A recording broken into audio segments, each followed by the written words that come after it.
Salut, je m'appelle Yvan. J'ai 37 ans.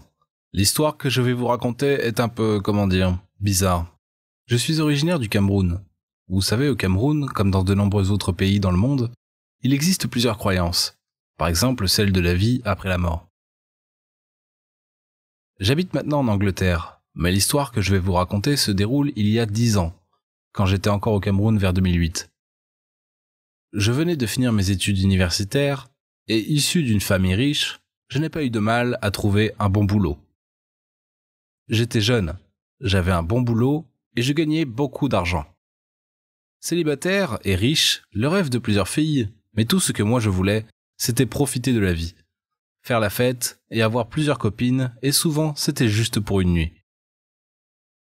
Mes parents m'avaient demandé de me trouver une femme et de me marier en me disant que le mariage me rendrait un peu plus responsable. Mais moi, le mariage n'était pas dans mes plans. En vrai, je prévoyais de me marier à 35 ans, et à l'époque, j'en avais 26.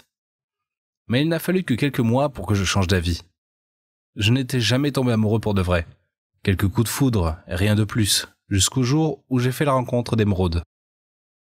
C'est dans une fête d'anniversaire d'un ami que nous nous sommes rencontrés. Elle a rejoint mon groupe d'amis, et moi je n'ai pas pu la quitter des yeux.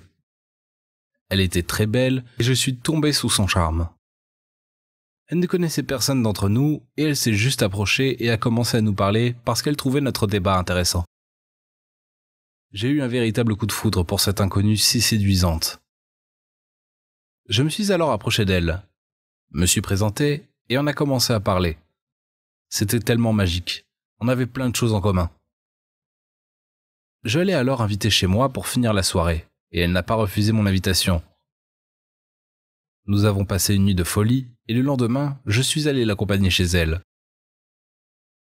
Elle n'a pas voulu que je la dépose devant chez elle, alors je l'ai déposée à quelques mètres de sa maison. Mais elle m'a montré quand même de loin où elle habitait. Je suis après allé au boulot, mais toute la journée, je ne pensais qu'à elle. Mais je faisais un peu l'homme, et je ne l'ai pas appelée ni envoyé un message. Mais dès mon retour à la maison, j'ai remarqué qu'elle avait oublié son foulard. J'avais alors une bonne raison pour l'appeler. J'ai essayé, mais en vain. Son numéro ne passait pas. Je me suis dit qu'elle avait peut-être mal écrit son numéro. Alors le lendemain, vers 13h, pendant ma pause, je me suis décidé d'aller chez elle pour lui rendre son foulard. Mais ce qui va se passer est très troublant. Arrivé devant chez elle, j'ai rencontré une dame qui était sa mère. Je l'ai alors poliment saluée et lui ai dit que je cherchais Emeraude. La dame était un peu surprise. Elle m'a demandé d'entrer dans la maison et de m'asseoir. C'est alors qu'elle me dira « Tu n'es peut-être pas au courant, je crois, mais Emeraude est décédée d'il y a de cela 2 mois. » J'ai commencé à sourire en lui disant « Madame, c'est une blague. » Mais la dame était très sérieuse et elle m'a répondu « Non, ce n'est pas une blague.